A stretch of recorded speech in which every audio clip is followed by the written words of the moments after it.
আল্লাহ তাবারাক ওয়া তাআলা বলেন, হে দুনিয়ার মানুষ, এরে দুনিয়ার মুমিন মুমিনা, তোমরা শুনে নাও, তোমরা যদি যারা পরিমাণ যদি নেকির কাম করো কিয়ামতের দিন সেটাও দেখতে পাবে, আর যারা পরিমাণ যদি তোমরা গুনাহ কাম করো সেটাও কিয়ামতের দিন তোমরা দেখতে পাবে।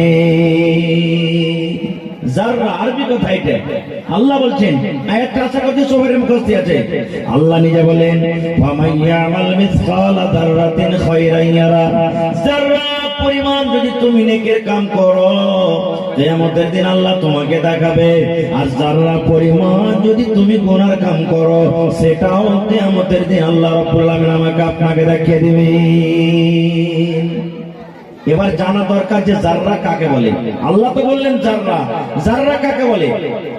আমাদের এলাকাতে চাষ হয় না, কেউ কেউ করে, কিন্তু আমরা বাড়িতে খাই সরিষা, সরিষা ব্যবহার করে খাই কি খাই না? সরিষার দানাকে জাররা বলা হয়েছে, সরিষার দানার সমান জিনিসকে জাররা বলা হয়েছে। কিংবা আপনি ধুলাতে বাড়ি মারলেন, হাত মারলেন, তারপরে ফোঁক দিয়ে দিলেন, এরকম করে ফোঁক দিয়ে দিলেন, ফোঁক দেওয়ার পর দেখবেন আপনার হাতে ছোট ছোট ধুলাবালি লেগে থাকে, থাকে না? থাকে না? একে জাররা বলা হয়েছে। কিংবা দিনের বেলাতে দেখবেন ঘরে শুতে আছেন, সূর্য উঠে আছে, লাইটের মতন ঘরে দেখবেন একবারে লম্বা একটা আলো হয়, হয় কি হয় না? এবার ওই আলোর ভিতরে দেখবে যে ছোট ছোট ধুলাবালি ওড়ে। এমনি টাইমে দেখতে পাবেন না, যখন যেখানে রশ্মি দেখতে পাবেন, সূর্য যেখানে ছাটা লাগছে ঘরের ভিতরে লম্বা হয় লাইটের মতন, ওই জায়গাতে আপনি ছোট ছোট ধুলাবালি দেখতে পাবেন। আল্লাহ তাআলা বলছেন ওকে জাররা বলা হয়েছে। রে দুনিয়ার মানুষ, ওই জাররা বরাবর যদি তুমি নেকির কাম করো, গুনার কাম করো, আল্লাহ রাব্বুল আলামিন কিয়ামতের দিন তোমাকে দেখাবে। আর জাররা পরিমাণ যদি তুমি গুনার কাম করো রে বান্দা, সেটাও কিয়ামতের দিন আল্লাহ রাব্বুল আলামিন দেখিয়ে দিবে। এবার এখানে একটা আমি প্রশ্ন করি, আপনারা বলবেন হাজী মাওলানা এত ছোট ছোট নেকি আল্লাহ লিখবে কেমন করে? কেমন করে লিখবে? এত সরিষার দানা নেকি গুনাহ কেমন করে লিখবে? এটা বোঝার জন্য খুব সহজ, খুব আসান।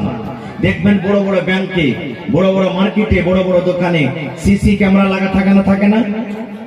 আর ওখানে লেখা আছে আপ সিসিটিভি ক্যামেরে কি নিগরানি মে হ্যাঁ। দোকানে যেমন ঢুকবেন, ব্যাংকে যেমন ঢুকবেন, ওখানে লেখা আছে আপ সিসিটিভি ক্যামেরে কি নিগরানি মে হ্যাঁ। এবার বলেন, যদি একটা সুইয়ের সমান দানা, সুই যে আছে সুইয়ের সমান যদি কোনো জিনিস উঠিয়ে পকেটে রাখেন, তো সিসি ক্যামেরাতে ধরা পড়বে না? পড়বে না? বলেন পড়বে। রে মুসলমান, সামান্য যদি মানুষের দেমাকে, মানুষের বুদ্ধিতে, যে দেমাগ, যে জ্ঞান, যে বুদ্ধি মানুষকে আল্লাহ দিয়েছেন, সেই বুদ্ধিতে যদি মানুষ ছোট্ট থেকে ছোট্ট জিনিসকে দেখতে পায়, এই যে মোবাইল লাগা আছে দেখেন, প্রত্যেক মানুষের মোবাইলে, পকেটে মোবাইল আছে। আপনি যখন ছবি তুলবেন, যেমন সঙ্গে সঙ্গে ছবি তুললেন, আপনার জামা কাপড়ে কি আছে, কোথায় কি আছে, সঙ্গে সঙ্গে সব দেখতে পাবেন।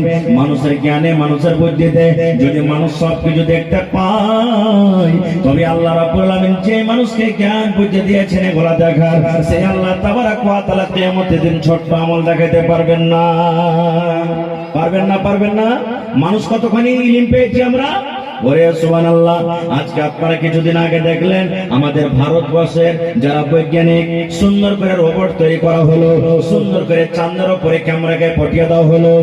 আজকে সুবহানাল্লাহ জমিন থেকে চাঁদ হলো 4,80,000 কিলোমিটার দূরে চাঁদ আছে। এই জমিন থেকে যদি, এখান থেকে যদি ওখানে রোবট পাঠাইতে পারে, ক্যামেরা পাঠাইতে পারে, চাঁদের উপরটা কেমন, চাঁদের উপরে কেমন আছে, চাঁদের জমিনটা কেমন, চাঁদের ভিতরে কি থাকে, ওইখানকার যদি ফটো তুলে তুলে তুলে তুলে দুনিয়াতে আমরা দেখতে পাই, তাইলে মুসলমান আল্লাহ রাব্বুল আলামিন কেন আপনার আমার জীবনের ছোট ছোট আমল কিয়ামতের দিন দেখাইতে পারবেন না?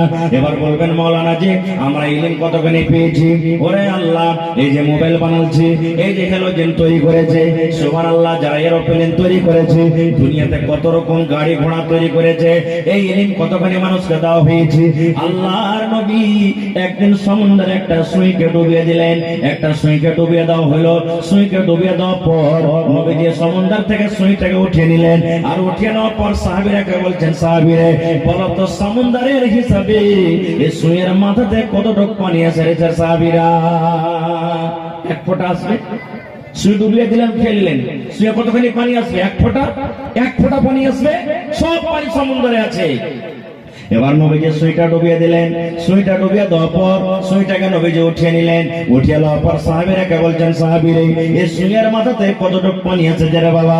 সাহাবায়ে কেরাম বললেন, ইয়া রাসূলুল্লাহ, নদীর হিসাবে, সমুদ্রের হিসাবে এই সুইয়ের মাথাতে মাত্র এক ফোঁটা পানি এসেছে, সমস্ত পানি নদীতে ধরা আছে। আল্লাহ রাসূল বললেন, সাহাবীরে এই মত মানুষের এবং আল্লাহর ইলমে পার্থক্য।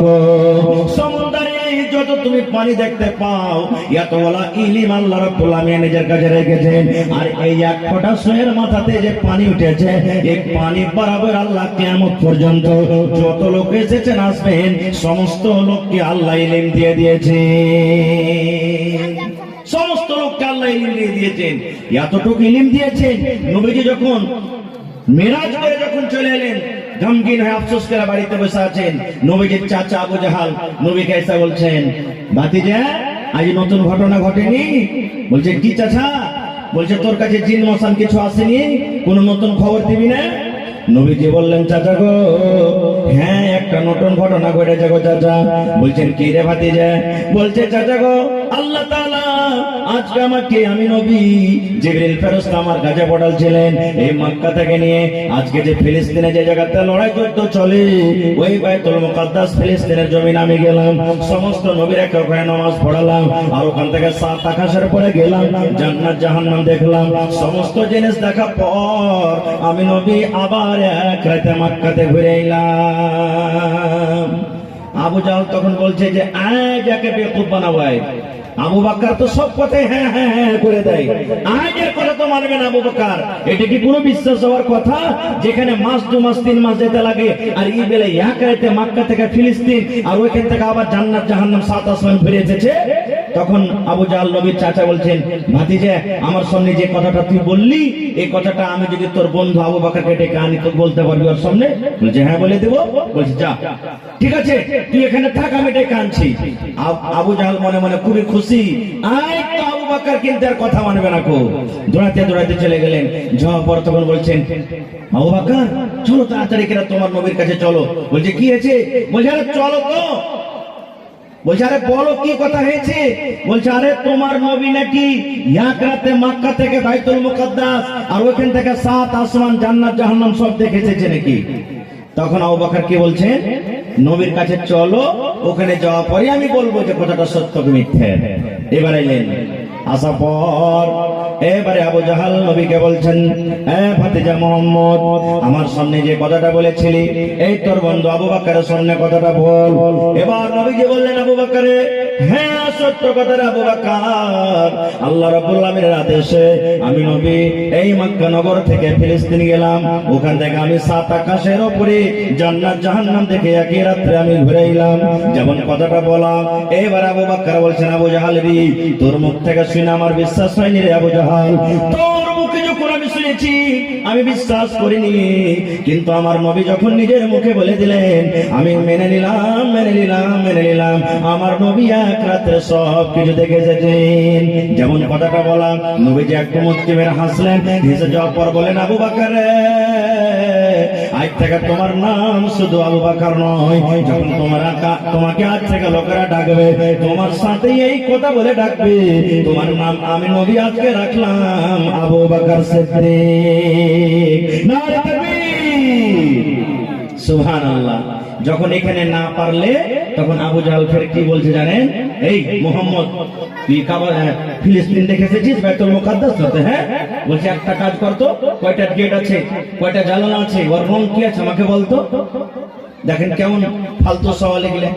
মনে দুঃখ করবেন না, একটা কথা বলছি, যতটি লোক এখানে বসে আছে, কেউ ভাই রিস্তাতে আছেন, কেউ শ্বশুর রিস্তাতে আছেন, মেলা রিস্তাতে এখানে আছেন। যদি আমি একটা প্রশ্ন করে দিই আজকে, যে বাড়িতে যে নিজের নিজের স্ত্রীকে রেখে এসেছেন, আজ কয়টা লোক কইতে পারবেন যে কোন রঙের চুড়ি পিন্ধা আছে? যার সাথে সারা জীবন আপনি কাটছেন, কেউ বলতে পারবেন কি? এক দুটা লোক বলতে পারবেন খুবই তো। কোন ধরনের আজকে ব্লাউজ গায়ে দিয়ে আছে, কোন রঙের শাড়ি পিন্ধা আছে, বলতে পারবেন কি?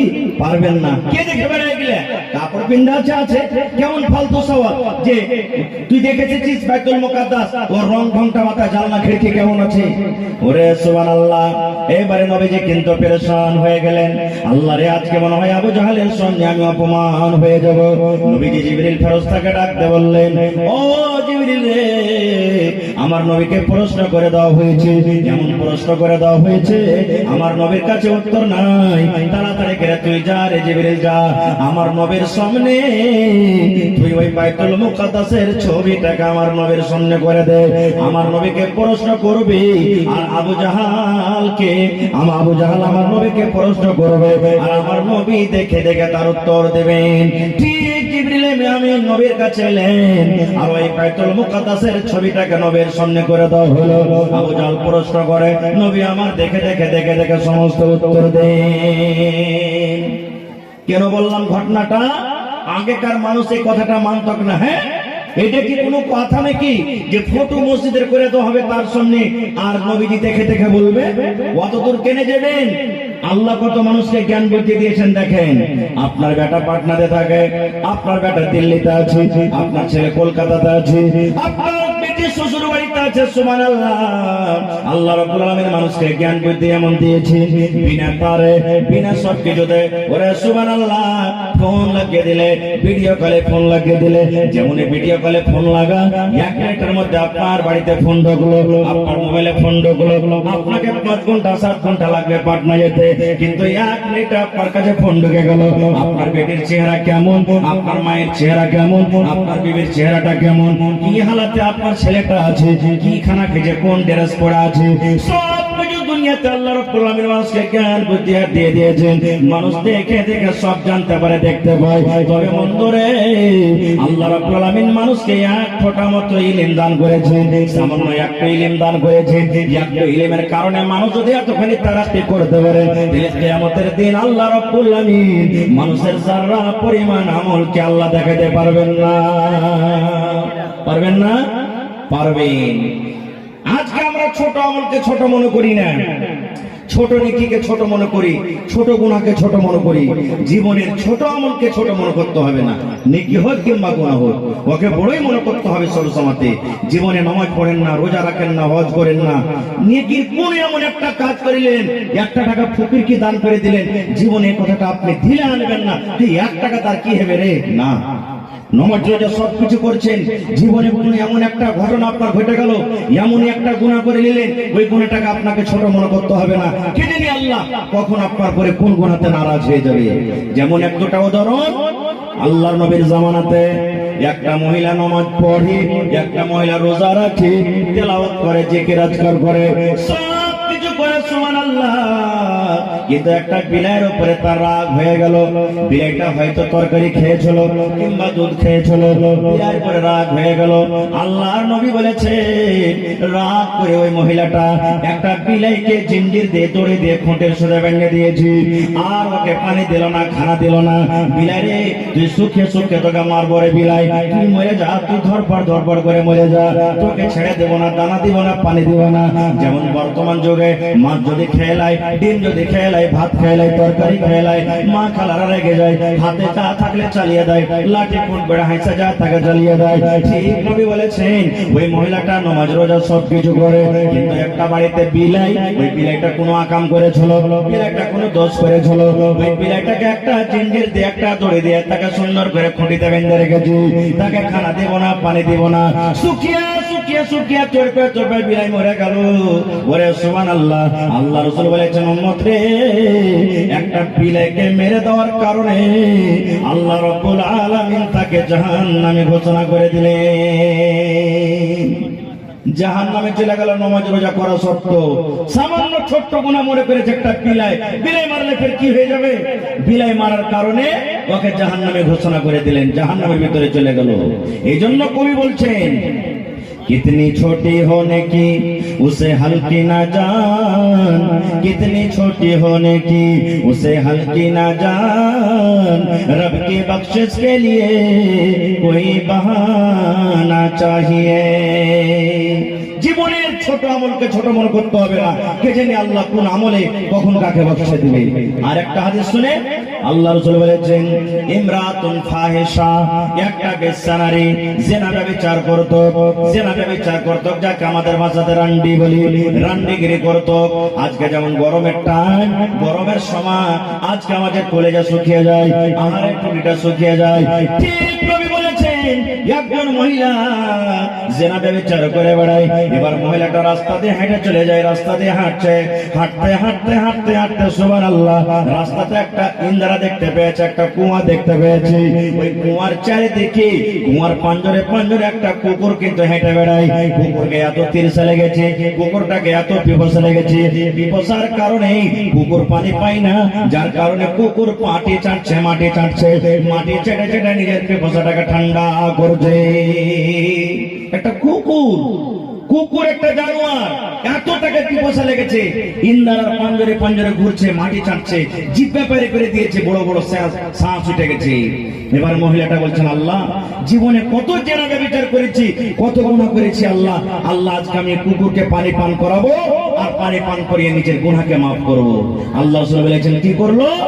দেখছে তো ইন্দ্রাতে পানি তুলতে গেলে ডোলও নাই, রশ্মিও নাই।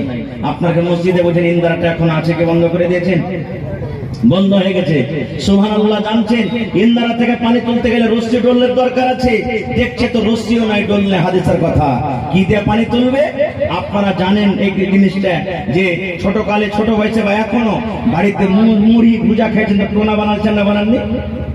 টোনা বুঝেন তো আপনারা? টোনা বানিয়ে ভুজা খেয়েছেন, মুড়ি খেয়েছে। আল্লাহ রাসূল সাল্লাল্লাহু আলাইহি ওয়াসাল্লাম বলেছেন, সে মহিলা দেখছেন ইন্দ্রা থেকে পানি তুলতে গেলে আমি কুকুরকে যে পানি পান করাবো, এখানে টোলো নাই, রশ্মি নেই, আল্লাহ কি দিয়ে পানি তুলবো? দয়াল নবী বলেছেন, তার গায়ে একটা দোপাট্টা ছিল, ওড়নি ছিল, ওড়নিকে ডোল করা হলো, ওড়নিকে রশ্মি করা হলো, টোনার মতন করে সুন্দর করে তাকে ডোল বানিয়ে দেওয়া হলো। এবার রাসূল বলেছেন, কোন রকম করে আস্তে আস্তে আস্তে করে ডুবিয়ে ডুবিয়ে ডুবিয়ে ডুবিয়ে ডুবিয়ে কিছু পানি তোলা হলো। এবার যখন টোনা বোঝে পানি এলো, আল্লাহ রাসূল বলেছেন, মহিলা ওই জানিয়া ব্যভিচার করে বেড়ায়, জিনা করে বেড়ায়, সে মহিলা কুকুরের সঙ্গে একটা এরকম ভাবে লাত দিয়ে কুল্লারি দিয়ে একটা গর্ত করে দেওয়া হলো, আর কুকুরের সঙ্গে পানি খান ঢেলে দেওয়া হলো। এবার কুকুরটা নিজের জিহ্বা দিয়ে চেটে চেটে চেটে চেটে চেটে চেটে পানি পান করলো। এবার যখন কুকুরের পিপাসা বুঝে গেল, কুকুরের মনটা যখন ঠান্ডা হয়ে গেল, আল্লাহ রাব্বুল আলামিন এলান করলেন, ও নবী গো, আমি আল্লাহ রাব্বুল আলামিন তার আমলের পরে খুশি হয়ে গেলাম, রাজি হয়ে গেলাম গো নবীজি। একটা সামান্য কুকুরকে পানি পান করার কারণে আমি আল্লাহ রাব্বুল আলামিন তার জীবনের জিনা ব্যভিচারের গুনাহকে আমি আল্লাহ মাফ করে দিলাম। সুবহানাল্লাহ। এবার এখানে একটা পয়েন্টের কথা বলি, কুকুর পাক জানোয়ার না নাপাক? নাপাক। আর বিলাই, বিলাই যদি সালনে মুখ দিয়ে দেয়, ওর ঝোঁটা খাওয়ার জায়গা আছে, আপনি খাইতে পারেন। আপনার বাড়িতে একদিকে বিলাই খাইছে একান থালিতে, এক থালিতে আপনিও খাইছেন, খাইতে পারেন, কোনো গুনাহ নাই, কোনো হরজ নাই। কিন্তু নবী বলেছেন, উম্মত রে, কুকুর একটা এত বড় নাপাক জানোয়ার, যদি তোমার তরকারিতে মুখ দিয়ে দেয়, তুমি ওই তরকারিকে ফেলে দাও। তোমার যদি রুটিতে মুখ দিয়ে দেয়, রুটি তুমি ফেলে দাও। তোমার ভাতে মুখ দিয়ে দেয়, ভাত ফেলে দাও। যদি তোমার টোলে, বদনাতে, গামলাতে, হাঁড়িতে কুকুর মুখ দিয়ে দেয়, নাপাক জানোয়ার, ওই বারপানটাকে নবী বলেছেন তোমাকে ছাই দিয়ে মানতে হবে, মাটি দিয়ে মানতে হবে, আর 6 বার এমনি এমনি ধুতে হবে, মানে টোটালে তোমাকে 7 বার ধুতে হবে। এত বড় নাপাক জানোয়ার, এত বড় নাপাক জানোয়ার, সুবহানাল্লাহ। এরকম নাপাক জানোয়ারকে যদি পানি পান করায়, আল্লাহ জীবনের গুনাহ মাফ করতে পারেন। তবে আল্লাহর ঘর নির্মাণ করতে বসেছেন, আল্লাহর ঘর বানাইতে বসেছেন, আল্লাহর ঘর বানাইতে গেলে আল্লাহ তাআলা কি গুনাহ মাফ করবেন না? করবেন না? করবেন না? জোরে বলেন, করবেন না? করবেন না? সুবহানাল্লাহ। তাহলে জীবনের ছোট আমল মাত্র একটা কুকুরকে পানি পান করা। আপনার বাড়িতে গরু আছে, নিয়াত করেন আল্লাহ আমি সানি পানি দিলাম, আল্লাহ তুমি নেকি দিও, নেকি পাবেন আপনি। বাড়িতে মুরগি মুরগা আছে, দুটা ভাত গালা ছিটিয়ে দিলেন, আপনার ইরাদা আছে ভাত খাইলাম আল্লাহ তুমি নেকি দিও, নেকি পেলেন আপনি। আপনার বাড়িতে 5টা 6টা ছেলে মেয়ে আছে, আপনি মাদ্রাসা করে খান, স্কুল করে খান, আপনি মজদুরি করে খান, দোকান চালিয়ে খান, এরাদা আপনি যদি রাখেন আল্লাহ আমি কত কষ্ট করে আর গেলে রোজির ব্যবস্থা করছি, কাপড়ের ব্যবস্থা করছি, আল্লাহ তুমি নেকি দিও, অতি আপনি নেকি পাবেন, অতি নেকি পাবেন আপনি। এই জন্য নিজের জীবনের ছোট আমলকে ছোট মনে করতে হবে না কো ভাই। আর একটু আগে চলেন, আল্লাহ রাসূল সাল্লাল্লাহু আলাইহি ওয়াসাল্লাম বলেছেন, আমার উম্মতের দল তোমরা শুনে নাও, আল্লাহর নবী একদিন বসে আছেন, নবীর পাঞ্জরে নবীর স্ত্রী মা আয়েশা রাদিয়াল্লাহু তাআলা আনহা বসে আছেন। স্বামী স্ত্রীতে গল্প, যেমন দুনিয়াতে আমরা গল্প করি, স্বামী স্ত্রীর গল্প চলছে, নবীজি এক সাইডে বসে আছেন, আল্লাহ নবীর স্ত্রী মা আয়েশা রাদিয়াল্লাহু তাআলা আনহা একদিকে বসে আছেন, গল্প চলছেন। ইতিমধ্যে নবীজির আর একটা স্ত্রী সাফিয়া রাদিয়াল্লাহু তাআলা আনহা নবীর কাছে আসছেন। ওটা তো নবীর স্ত্রী, কোন কথাতে কোন কাজে নবীর কাছে আসছেন। মায়েরা খালারাকে খাস করে বলবো, আপনারাও শুনেন, কথাতে কথাতে মায়েরা খালারা বলে দেয়, যদি কোনো মানুষ কালো হয়, ঝগড়া যদি লেগে যেতে বলবে কালনি, কালচি, ঢালা বড়ি, মুনি কোচনি, টেরি যদি হয়তো টেরি, ঘেরি, ঘাটা ঘেরি, কত রকম কথা বলে দেয় না। এই কথাগুলো বলতে হবে না। আল্লাহর নবী বসে আছেন, মা আয়েশা রাদিয়াল্লাহু তাআলা আনহা বসে আছেন, নবীজির আর একটা স্ত্রী নবীর পাঞ্জরে আসছেন। এবার নবীজি কে দেখে মা আয়েশাকে বলছেন হুজুর, ইশারা করছেন মা আয়েশা, নবীজি হুজুর, মানে দেখেন আপনার স্ত্রী সাফিয়া দেখতে নাটি বাটি আপনার কাছে আসছে, নাটিকে দেখেন আপনার কাছে আসছে, শুধু এই কথাটা বললেন, নাটি কথাটা বলে দিলেন। আমার মায়েরা খেলারা শোনেন, আমার ভাইয়েরা শোনেন, নাটি এবং বাটে কথাটা শোনার পর নবীজি কত রাগলেন, কত রাগলেন। রাগার কারণে নবীজির চোখ দুটো লাল হয়ে গেল, যেমন বেদনার দ্বারা লাল হয়, নবীজির চোখ দুটো লাল হয়ে গেল। এবার লাল হয়ে যাওয়ার পর নবীজি আয়েশাকে বলছেন, আয়েশা রে, যারা নাটা ওরাও আল্লাহর তৈরি, আয়েশা যারা পাটা ওরাও আল্লাহর তৈরি, যারা ধলো ওরাও আল্লাহর তৈরি, যারা কালো ওরাও আল্লাহর তৈরি, যারা পাতলা ওরাও আল্লাহর তৈরি, যারা মোটা ওরাও আল্লাহর তৈরি। আয়েশা রে, একটা লোককে নাটা এবং বাটা বলেছো, এই কথাটা এমন খারাপ, এই কথাটা এমন নোংরা, এই কথাটা এমন গান্দা, এই কথাটাকে ধরে যদি একটা সমুদ্রে ছেড়ে দেওয়া হয়, একটা পুকুরে যদি ছেড়ে দেওয়া হয়, এই পুকুরের সমস্ত পানি নোংরা হয়ে যাবে, দুর্গন্ধ হয়ে যাবে, দুর্গন্ধর কারণে সেই পুকুরের পানিটা পান করা হবে না। এই নোংরা কথা, এই নাটা কথাটা এত নোংরা, এই পাটা কথাটা এমন খারাপ, এই কথাটাকে ধরে যদি একটা সমুদ্রে ফেলে দেওয়া হয়, একটা নদীতে যদি ছেড়ে দেওয়া হয়, সমস্ত নদীর পানি ওরে আল্লাহ নোংরা হয়ে যাবে, দুর্গন্ধ হয়ে যাবে। নবীকে বললেন, আয়েশা রে, গোটা সমুদ্রের পানি দুর্গন্ধ হয়ে যাবে, পানিটা পান করা যাবে না। এবার আপনি বলেন, সমস্ত পানি যদি নোংরা হয়ে যায় মাত্র একটা শব্দ নাটা এবং বাটা কথা বলাতে, তাহলে রাত দিন যে আমরা একটা গুনার কাম করি, যে গুনাহটাকে আমরা গুনাহ মনে করি না, কি গুনাহ জানেন? হবে ও শালা হজ করে এসছে, লোকের টাকা মেরে মেরে হজ করে এসছে, ওর কি হজ কবুল হবে? ঘোড়াঘুড়ি হজ কবুল হবে। ও তো নামাজ পড়ছে, দাড়ি টাড়ি ঠিকই ঠিয়েছে, কিন্তু শালা ওর ব্যবহার বিল খুব খারাপ, এগুলা মানুষের নামাজ কবুল হবে না। চার দোকানে বসে গেছি, অমুক মুলবিটা ঠিকই তো আছে, কিন্তু শালা মুলবিটা এরকম ওরকম, অমুক পড়োশিটা যে আমার আছে না, শালা একবারই খুব খারাপ, একবারই ঘেনা মানুষ। এই যে রাত দিন এক অপরের যে আমরা গীবত করছি, বলেন এই গুনাহটা কত বড় পাপ, কত বড় পাপ। সামান্য একটা নাঠা পাটা কথাটাই যদি সমুদ্রের পানি যদি দুর্গন্ধ হয়ে যায়, রাত দিন যে আমরা গীবত করি, তাহলে ভাইরে কত বড় পাপ করছি। আর গীবত করা, চগলখড়ি করা কত বড় পাপ জানে? আল্লাহ রাসূল একদিন রাস্তা দিয়ে হেঁটে চলে যান, নবীজি একটা গাধা কিংবা ঘোড়ার উপরে সওয়ার আছেন, সাথে সাথে সাহাবায়ে কেরামের দল আছে। এবার হাঁটতে আছেন, হঠাৎ করে এমন ভাবে ঘোড়া তিরকে গেল, গাধা বিরকে গেল, নবীজি কেমন হয় ঘোড়া এখন ফেলে দেবে, নবীজি পড়ে যাবে। হঠাৎ করে ঘোড়া তিরকে গেল, নবীজি নামলেন, কেন আমার ঘোড়া তিরকিল? এরকম তো কোনোদিন হয়নি। নবীজি নামা পর দেখছেন ওখানে কয়েকটা কবর আছে। নবীজি সাহাবীরাকে বলেন, রে আমার সাহাবীর দল, তোমরা কি জানো এই আমার ঘোড়াটা কেন তিরকিল? তোমরা কি জানো? বলছেন না। আমি কি বলছিলাম, কি ঘটনাটা আমি ধরেছিলাম বলেন আপনারা? জি হ্যাঁ, মাশাআল্লাহ বাপজি মনে রেখেছেন।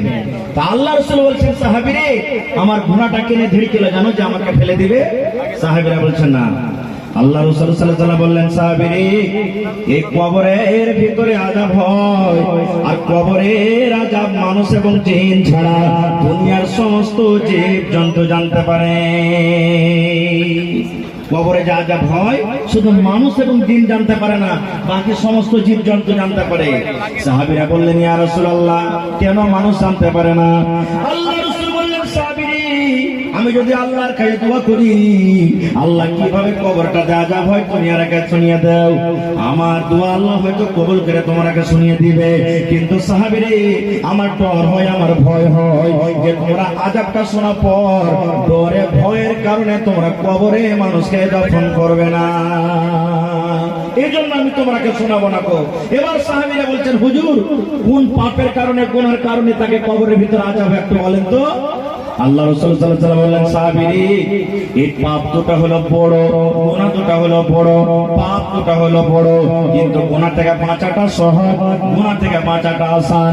ইচ্ছা করতে গেলে গুনাহ থেকে বাঁচতে পারতো, কিন্তু না বাঁচার কারণে এই যে দুনিয়াতে যেটা পাপ করেছে গুনাহ করেছে এই পাপের কারণে দুজনকে কবরের ভিতরে আযাব হয়। এক নম্বর পাপ হলো কি এই লোকটাকে যে কবরের ভিতরে আযাব হয় এই লোকটা পেশাব করতো কিন্তু পেশাবের ছিটা থেকে সে বাঁচত না, পেশাব করতো পেশাবের ছিটা থেকে বাঁচত না। এই জন্য পেশাব করবেন তো নরম মাটি দেখে পেশাব করবেন, কড়া মাটিতে পেশাব করতে গেলে পেশাব আপনার গোতরে পায়ে হাতে ছিটা আসতে পারে, ওই পেশাবের ছিটা থেকে বাঁচত না। এবারকার যুবককে বলবো কত ভাই আছেন পেশাব করতে বসছেন পানি নেন না, পেশাবের ছিটা থেকে বাঁচা দূরের কথা পেশাব করতে বসে পানি নেন না, তাহলে আপনার আঞ্জাম কি হতে পারে? আল্লাহ রাসূল বলেছেন তুমি পেশাব করতে বসো যদি তুমি পানি না পাও তো ঢাল ইস্তেমাল করো, ঢাল ইস্তেমাল করো, ইট ইস্তেমাল করো, ওইটাই তোমার পানির ব্যবস্থা হয়ে গেল। এবার যদি আমরা পানি থাকা সত্ত্বেও কিছু করি না তাহলে আমাদের অবস্থা কি হতে পারে? দুই নম্বর রাসূল বললেন ও আমার সাহাবী তুমি শুনে নাও, দুই নম্বরে কবরে যে লোকটাকে আযাব হয় এই লোকটা কিন্তু চুগল করে বেড়াতো, এই লোকটা গীবত করতো, এই লোকটা চুগলখড়ি করতো, এই লোকটা জীবনে গীবত করতো, গীবত করার কারণে এই লোকটাকে আল্লাহ রাব্বুল আলামিন কবরের ভিতরে শাস্তি দেন। নারে তাকবীর! হয়নি হবে না হতে পারে না আমার নবীর সাথে কারো তুলনা, হয়নি হবে না হতে পারে না আমার নবীর সাথে কারো তুলনা। হায়রে তুলনা তো দূরের কথা ছায়াও মিলে না, হায়রে তুলনা তো দূরের কথা ছায়াও মিলে না, হয়নি হবে না হতে পারে না আমার নবীর সাথে কারো তুলনা, হয়নি হবে না হতে পারে না আমার নবীর সাথে কারো তুলনা। সকল নবী রাসূল ছিলেন খোদার দিওয়ানা, দু নয়নে দেখবো খোদা ছিল তামান্না, সকল নবী রাসূল ছিলেন আল্লাহর দিওয়ানা, দু নয়নে দেখবো খোদা ছিল তামান্না। আরে মোর নবীকে ডেকে নিলেন, আরে মোর নবীকে ডেকে নিলেন দেখবে রব্বানা, হয়নি হবে না হতে পারে না আমার নবীর সাথে কারো তুলনা, হয়নি হবে না হতে পারে না আমার নবীর সাথে কারো তুলনা। হায়রে তুলনা তো দূরের কথা ছায়াও মিলে না, হয়নি হবে না হতে পারে না আমার নবীর সাথে কারো তুলনা। ইউসুফকে দেখে যারা আঙ্গুল কেটেছে তারা কে আমার নবীর রূপ দেখেছে, ইউসুফকে দেখে যারা আঙ্গুল কেটেছে তারা কে আমার নবীর রূপ দেখেছে। আরে দেখতো যদি কেটে দিত, আরে দেখতো যদি কেটে দিত কলিজা খানা, হয়নি হবে না হতে পারে না আমার নবীর সাথে কারো তুলনা হয়নি, হবে না, হতে পারে না আমার নবীর সাথে কারো তুলনা। যার শানে আল্লাহ তাআলা করলেন ঘোষণা, খলকে আযম আমার শাহে মদিনা। যার শানে আল্লাহ তাআলা করলেন ঘোষণা, খলকে আযম আমার শাহে মদিনা। মুসলমানে নবী ছাড়া কিছুই মানে না, মুমিনে কোরআন ছাড়া কিছুই বুঝে না। হয়নি, হবে না, হতে পারে না আমার নবীর সাথে কারো তুলনা। হয়নি, হবে না, হতে পারে না আমার নবীর সাথে কারো তুলনা। আর একটা গাছের কথা বলি, একটাই গাছ মাত্র। আব্দুল মালিক মুজাহিদ একটা কিতাব আছে সুনহেরি কিরনি, কিতাবের ভিতরে একটা ঘটনা নকল করছেন যে একটা ধনী লোকের একটা খাজুরের বাগান ছিল আর একটা ইয়াতিম বাচ্চার খাজুরের বাগান ছিল, একটাই মাত্র গাছ। সুবহানাল্লাহ। এবার ইয়াতিম ছেলেটা মনে মনে ভাবা চিন্তা করলো, আল্লাহ আমারও খাজুরের বাগান আছে আর এই ধনী লোকটারও খাজুরের বাগান আছে, তো হয়তো বাতাস যখন চলবে ওর খাজুর কিছু আমার ভিতরে আসবে, আমার খাজুর ওর ভিতরে চলে যাবে, তো হয়তো আল্লাহ কম বেশি হয়ে যাবে, কিয়ামতের দিন আমি ধরা পড়ে যাব। না, আমি একটা আইল দিয়ে দেবো, একটা বাউন্ডারি করে দেবো, একটা আমি আইল দিয়ে দেবো, বাউন্ডারি করে দেবো। এবার বাউন্ডারি করতে শুরু করলো, আইল দিতে শুরু করলো। বাউন্ডারি করতে করতে এবার দেখছে আইলের সামনে ধনী লোকের একটাই মাত্র খাজুরের বাগান কিন্তু পড়ে গেল, একটা খাজুরের গাছ কিন্তু পড়ে গেল। ইয়াতিম ছেলেটা ধনী লোকটাকে যা বলছে, ভাই রে, আমার বাউন্ডারির সামনে চাহার দেওয়ালের সঙ্গে একটা তোমার গাছ পড়ে গেছে, এই গাছগুলা তুমি আমাকে দিয়ে দিবে, খুব ভালো হইতো ভাই, টাকা দিয়ে দাও, কিনে দিয়ে দাও, যা কিছু করে তুমি দিবে ভাই, তুমি আমাকে দিয়ে দাও, আল্লাহ তোমার ভালোই করবে। ধনী লোকটা বলছেন, না, আমি গাছ দান করতে পারবো না কো, গাছ আমি দিতে পারবো না কো। এবার নবীর দরবারে সেই সাহাবী চলে গেলেন, ইয়াতিম বাচ্চা চলে গেলেন নবীজির পাঞ্জরে। আপনারা যেমন জালসাতে আজকে বসে আছেন, সাহাবায়ে কেরাম নবীর মজলিসে বসে আছেন। এবার সেই ইয়াতিম বাচ্চাটা যা বলছেন, নবীজি ওই ধনী লোকটাকে আপনি একটু বুঝান, আমার আইলের সামনে একটা ওর গাছ পড়ে গেছে, যদি গাছটা আমাকে দিয়ে দিত তো খুব ভালো হতো। নবীজি বললেন, ডাকো তাকে। তাকে ডাকা হলো। এবার নবীজি বলছেন, বাবা রে, এই গাছটা তুমি ইয়াতিম বাচ্চাটাকে দিয়ে দাও। বলছেন, না নবীজি আমি দিব না। নবীজি বলছেন, কিনে দিয়ে দাও। বলছেন, না আমি দিব না খুব। এবার নবীজি কি অফার দিয়েছেন জানেন?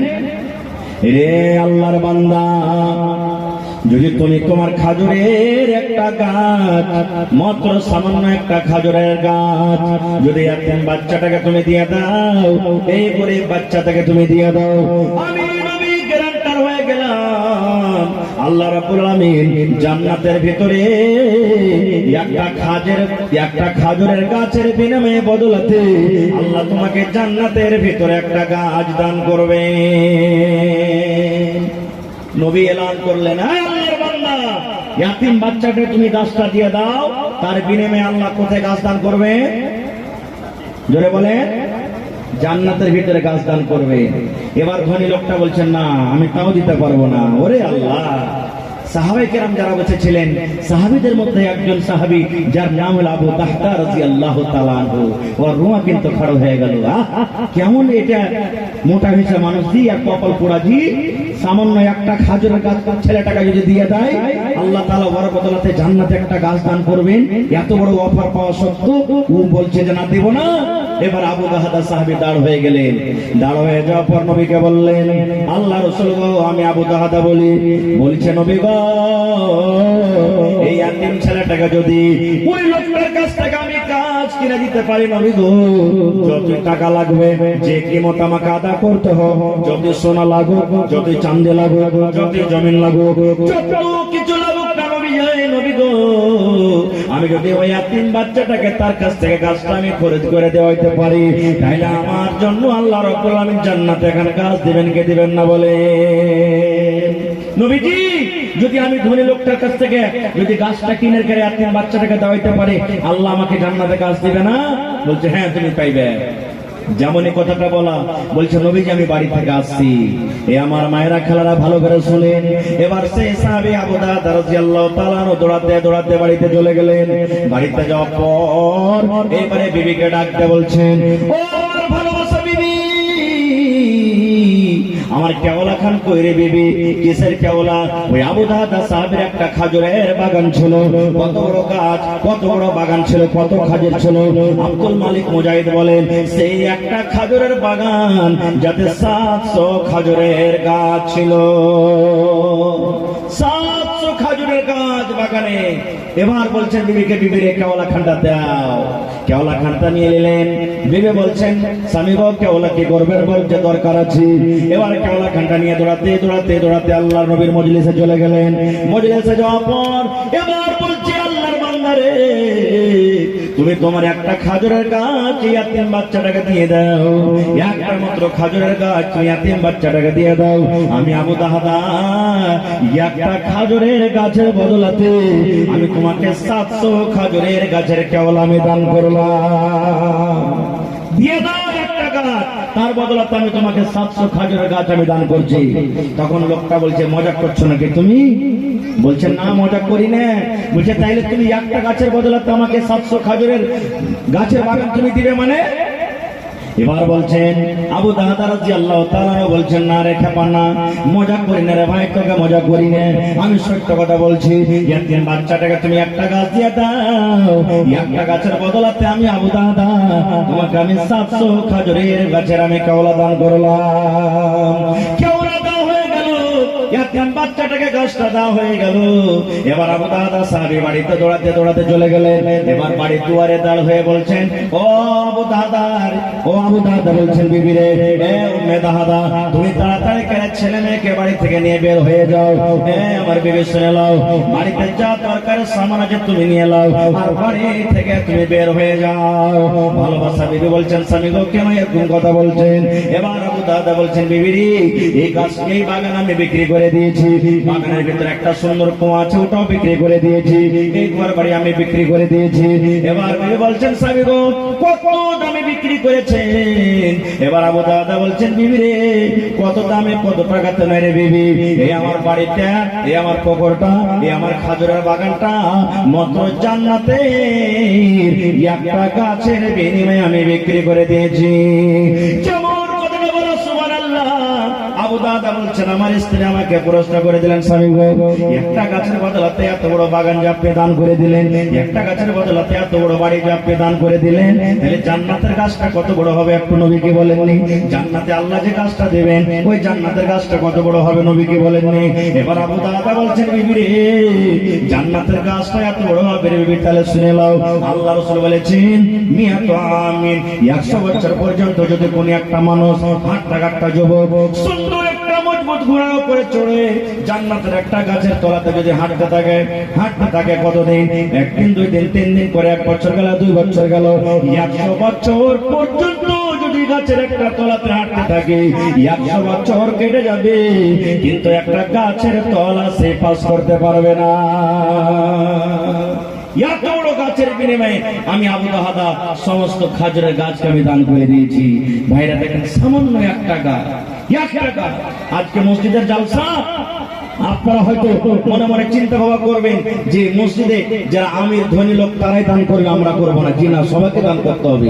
যে জায়গাতে এখন মসজিদে নববী বনা আছে মদিনাতে, জানেন মসজিদটা জমিনটা কার আর কে দাম আদায় করেছিল জানেন? শুনেছেন কোনদিন? যে জায়গাতে মসজিদে নববী হাজিরা হজ করতে যে সেই মসজিদে নববীতে নামাজ পড়েন, যেই মসজিদের ব্যাপারে আল্লাহ রাসূল বলেছেন যদি কোনো মানুষ মসজিদে নববীতে 1 ওয়াক্তের নামাজ পড়ে, এগুলা মসজিদে 1000 ওয়াক্তের নামাজ পড়ে জানে কি হবে? আল্লাহ তাআলা ওকে 1 ওয়াক্তের নামাজ যত করে নেকি দান করবেন, এত নেকি। সেই জায়গাটা কার? আল্লাহ রাসূল যখন হিজরত করে মদিনায় চলে গেলেন, মদিনাতে মসজিদ বানাইতে হবে। মুসলমানের শান, মুসলমানের জান, মুসলমানের মান হলো মসজিদ। যেখানে মুসলমান আছে ওখানে মসজিদ বানাইতে হবে। আজকে আমি দেখছি আপনাকে জুমা মসজিদে খুতবা দিলাম, সুবহানাল্লাহ, মেলায় মানুষ জায়গা ব্যাগর খাড়ে হয়ে থাকছে, পিছনে দাঁড় হয়ে থাকছে, জায়গা পাই না। এত জায়গার কষাকষি, এত জায়গার কষাকষি থাকা সত্ত্বেও যদি আপনারা মন জান মিলিয়ে যদি মসজিদ না বানান তা কখন বানাবেন ভাই? তো মসজিদে নববী, সুবহানাল্লাহ, নবীজি হিজরত করে মদিনায় চলে গেলেন, দেখলেন এই জায়গাটায় মসজিদ বানাইতে হবে। নবীজি সাহাবীরা বললেন হাগো এই জায়গাটা হলো কার? সাহাবীরা বললেন নবীজি দুটো ইয়াতিম বাচ্চার জমিন, বাপ নাই, একটা নাম হলো সাহাল, একটা নাম সোহেল, ইয়াতিম বাচ্চা, গরিব বাচ্চা, দুটো ইয়াতিম বাচ্চার জমিন। নবীজি বললেন ডাকো বাচ্চা দুটাকে। এবার নবীর কথা শুনে বাঘের মতো লাফ কেটে বাচ্চা দুটো হাজির। আল্লাহ রাসূল সাল্লাল্লাহু আলাইহি ওয়াসাল্লাম তখন বললেন, ও সাহাল সোহেল বাবারে, এই জমিনটা তোমরা বিক্রি করে দাও, এই জমিনটাকে তোমরা বিক্রি করবে না। এবার তারা দুজন ভাই বলছে নবী গো, কেন আমরা বিক্রি করব, আমাদের দরকার নাই, মসজিদ নিয়ে কি করবেন, জায়গাটা নিয়ে কি করবেন? আল্লাহ রাসূল বললেন সাহাল সোহেল রে, এই জায়গাটা তোমরা বিক্রি করে দাও, এই জায়গাটা তোমরা দিয়ে দাও। বিক্রি করতে গেলে এই জায়গাতে আল্লাহর ঘর বনবে, এই জায়গাতে মসজিদ বনবে, এই জায়গাতে আল্লাহর ঘর বনবে। আল্লাহর ঘরের জন্য তোমরা দুটো ভাই জমিনটাকে বিক্রি করে দাও।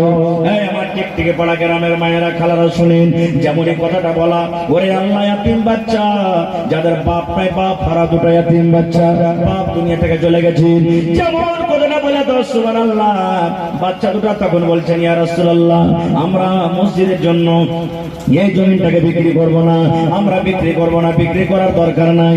নবীজিকে বলছেন আল্লাহ নবী গো, যদি এখানে আল্লাহর ঘর বানাবেন, মসজিদ বানাবেন, আমরা নিজের আব্বার জন্য, নিজের মায়ের জন্য, আমরা দুটো ইয়াতিম বাচ্চা, ইয়াতিম ভাই, আমরা মসজিদের জন্য জমিনটাকে আমরা ওয়াকফ করে দিলাম, দান করে দিলাম। আল্লাহ রাসূল বললেন সাল সাইলে, তোমরা বিক্রি করে দাও রে বাবা, তোমাদের দান লাভ হবে না, তোমাদের দান লাভ হবে না, তোমরা জমিনটাকে বিক্রি করে দাও। বিক্রি করার পর মসজিদ এখানে তৈরি হবে। ইয়াতিম বাচ্চা কাঞ্চার বলছেন ইয়া রাসূলুল্লাহ, হ্যালো আল্লাহ রাসূল গো, আমরা দুটো ভাই ইয়াতিম, আমাদের বাপ নাই বলে আপনি হাকারত করছে। হ্যালো হ্যালো, एक घंटा चलने दीजिए ना, क्या होगा, जनरेटर चलेगा, नेक्स्ट चल चलेगा, बार बार बंद करते हैं चालू करते हैं। হ্যালো, এবার ইয়াতিম বাচ্চা দুটো বলছেন আল্লাহ রাসূল গো, এই জায়গাটা আমরা ওয়াকফ করে দিলাম, দান করে দিলাম, আপনাকে টাকা লাগবে না, পয়সা লাগবে না। আল্লাহ রাসূল বললেন বাবারে, তোমরা দুটো ভাই ইয়াতিম, তোমাদের বাপ নাই, তোমরা জমিনটাকে বিক্রি করে দাও, যা টাকা লাগবে তোমাকে দাও হবে। এবার ইয়াতিম বাচ্চা দুটো কাঞ্চার বলছেন ইয়া রাসূলুল্লাহ, আমাদের বাপ নাই বলে আপনি আমাদের দানটাকে হাকারত করেছেন, বাপ নাই বলে আমাদের জমিনটাকে আপনি নেবেন না, ছোট বাচ্চা বলে আপনি হাকারত করেছেন। আল্লাহ রাসূল বললেন সাহাল সোহেল, তোমাদের বাপ নাই বলে তোমাদের দানটাকে নেব না, হাকারত করবে, এরকম কোনো কথা নাই রে বাবা। তোমরা যদি আজকে দান করে দাও, পরেকার লোকেরা আমার পরে ইলজাম লাগাবে, আমার পরে দাগ লাগাবে, দেখো তোমাদের নবী কেমন রে, দুটো ইয়াতিম বাচ্চার কাছ থেকে কেড়ে জমিনে মসজিদ তৈরি করেছে, এই কথা যেন লোকেরা আমাকে না বলে, এই জন্য তোমরা বিক্রি করো। এবার নবীজি আবু বকরকে বললেন, আবু বকর রাদিয়াল্লাহু তাআলা আনহু বললেন, আবু বকর মদিনার গলিতে পাতা করো যে জমিনের কি রেট আছে, কি দাম আছে, আর দাম বিড়ায় এই জায়গাটার যত টাকা হবে এই ইয়াতিম বাচ্চা দুটাকে তুমি দিয়ে দাও। একাই মসজিদে নববীর জমিন কিনে মসজিদ বানালছেন, মসজিদে জমিন দান করেছেন কে? হযরত আবু বকর রাদিয়াল্লাহু তাআলা আনহু। ওরে সুবহানাল্লাহ, যে আবু বকর আল্লাহুস সামাদ, যে আবু বকরের ব্যাপারে বলা হয়েছে, হযরত ওমর রাদিয়াল্লাহু তাআলা একদিন আরজু করে বলছেন, আল্লাহ যদি আবু বকরের একটা রাতের নেকি যদি আমাকে দিয়ে দিতে, আর আমার জীবনের সমস্ত নেকি যদি আবু বকর নিয়ে নিত, আল্লাহ আমি খুশি হয়ে যেতাম। জীবনের মাত্র একটা রাতের নেকি আবু বকরের, আর আমি উমর আমার জীবনের সমস্ত নেকি যদি আবু বকরকে আমি দিয়ে দিতাম, তাহলে আমি খুশি হতাম। কেমন কথা, একটা রাতের দাম কত? একটু খানিক দাম। একটা ঘটনা শুনে আপনারা জানেন, নবীকে মারার জন্য মক্কার বেঈমান শয়তানেরা নবীর ঘর বাড়ি ঘেরাও করেছিলেন। এবার নবীজি হযরত আবু বকরকে সাথে নিয়ে আল্লাহর আদেশে হিজরত করে মদিনার দিকে রওনা হয়ে গেলেন। সকাল হলো, এবার একটা গর্ততে ঢুকবেন, রাস্তাতে একটা গর্ত পেয়ে গেল, খাল পেয়ে গেল, যে খালের নাম, গর্ত নাম হলো কি? গারে সওর। গারে সওর, ওই গর্ততে লুকিয়ে যাবেন যেন কোনো মানুষ দেখতে না পায়। নবীজি ঢুকবেন, হযরত আবু বকর হাতখান ধরে বলছেন, আল্লাহ রাসূল আপনি পরে ঢুকেন, আমি আবু বকর আমি আগে যাই, আমার কিছু হতে গেলে আমার হবে, আপনি যেন ভালোভাবে থাকেন, আমি ঢুকছি। আবু বকর ঢুকে গেলেন, ঢুকে যাওয়ার পর খালটাকে সুন্দর করে সাফ করলেন, আর খালের ভিতরে ছোট ছোট আরো ছোট মোটো খাল আছে, কাপড় ছেড়ে বন্ধ করে দিলেন। কিন্তু ওরে সুবহানাল্লাহ, একটা খালকে বন্ধ করার জন্য কিন্তু আর কিছু পেলেন না, একটাই মাত্র খাল উদাম হয়ে থেকে গেল। এবার নবীজি আবু বকর নবীজিকে ডাকতে বলছেন, ইয়া রাসূলুল্লাহ ভিতরে এসেন। এবার এবার নবীজি সারা রাত জেগে আছেন, ঘুম আসেননি নবীকে। এবার নবীজি ঘুমাবেন। হযরত আবু বকর রাদিয়াল্লাহু তাআলা এবার ওই যে খালটাতে কোনো কাপড় জোটেনি, এরকম ভাবে বন্ধ করার জন্য কোনো সাপ পোকা যেন না ওঠে, নবীকে কষ্ট দেয়, পা দিয়ে ঢেকে দিলেন। আর নবীজি নিজের মাথাটাকে হযরত আবু বকর রাদিয়াল্লাহু তাআলা রানের উপরে বালিশের মতন করে মাথায় দিয়ে দিলেন। কিন্তু খালের ভিতরে একটা ছিল সাপ। ওরে সুবহানাল্লাহ, সাপটা বের হওয়ার জন্য ওই খাল দিয়ে উঠবে বলে যায়, ওই খালের মুখ বন্ধ, ওই খাল উঠবে বলে যায়, ওই খালের মুখ বন্ধ, ওই খাল উঠবে বলে যায়, ওই খালের মুখ বন্ধ। যেদিকে যায় সমস্ত খালের কিন্তু ঝাপা হয়েছে, মুখ বন্ধ হয়ে আছে। এরকম করতে করতে যেই খালটাতে হযরত আবু বকর রাদিয়াল্লাহু তাআলা পা দিয়ে আছে, ওই খালের কাছে যখন এসেছি, এখানে পা দেওয়া আছে, সাপ রাগ করে এমন জোর করে একটা কামড় দিয়ে দিলেন হযরত আবু বকর রাদিয়াল্লাহু তাআলা এর পায়ে। সাথে সাথে হযরত আবু বকর রাদিয়াল্লাহু তাআলা বেশে কাতর হয়ে গেলেন। আস্তে আস্তে আস্তে আস্তে বেড গোটা গায়ে গোটা গোতরে এবার চড়ে গেল। এবার হযরত আবু বকর কাঁদতে লাগলেন, কষ্ট আর সহ্য হয় না।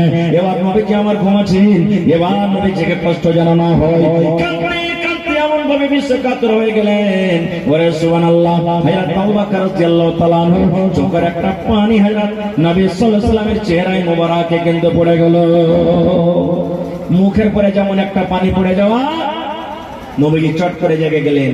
জেগে যাওয়ার পর হযরত আবু বকরকে বলছেন, আবু বকর, বাড়ি ঘর ছেলে মেয়ে বলে মনে হয়েছে নাকি যে তুমি কাঁদছো? হযরত আবু বকর বললেন, ইয়া রাসূলুল্লাহ, বাড়ি ঘর ছেলে মেয়ে বলে কিছু মনে হয়নি গো নবীজি, আমার কোনো মনে হয়নি, তবে কেন কাঁদো? এবার হযরত আবু বকর বললেন, আল্লাহর রাসূল গো, এই যে দেখেন একটা সাপ গো নবীজি, এই সাপটাতে এমন করে আমাকে পায়ে কামড় দিয়েছে, কামড়ের কারণে আমার গোটা গায়ে। হযরত আবু বকর রাদিয়াল্লাহু তাআলা এর আমলখানা দেখে হযরত উমর রাদিয়াল্লাহু তাআলা আরজু করেছিলেন যে আল্লাহ, আমার জীবনের সমস্ত আমল যদি আবু বকরকে দিয়ে দেওয়া হয়, আর আবু বকর রাদিয়াল্লাহু তাআলার এই একটা রাতের আমল যদি আপনি আমাকে দিয়ে দেওয়া হয়, কত না ভালো হয়। ভাইরে, ওয়াজ নসিহত সারা জীবন শুনছেন, শুনতে থাকবেন, শুনতে হবে। তাহলে এদিকে শেষের দিকে দেখি আজকে সাহাল সাহেল কে হবে। দেখি কোন আল্লাহর বান্দা আছেন মসজিদের জন্য 1 কাঠা 1 ডিসমিল জমি দান করতে পারবেন? এই আপনাদের পাশে মানসাহি মিরকাহা একটা গ্রামের নাম, এই পাঞ্জরে আছে। একটা জমির আবদার করলাম, নামটা বলছি, একটা লোক এসে বলছেন, মাওলানা আমি 1 কাঠা জমি, আমার এই জমিন কেটে আমি দান করে দিলাম। সুবহানাল্লাহ। আজকে দেখি, হ্যালো, কাहे बन सकता है, वक्त लगेगा ना, हेलो, मेरा जलसा है, हेलो, आज के सहाल, हेलो हेलो,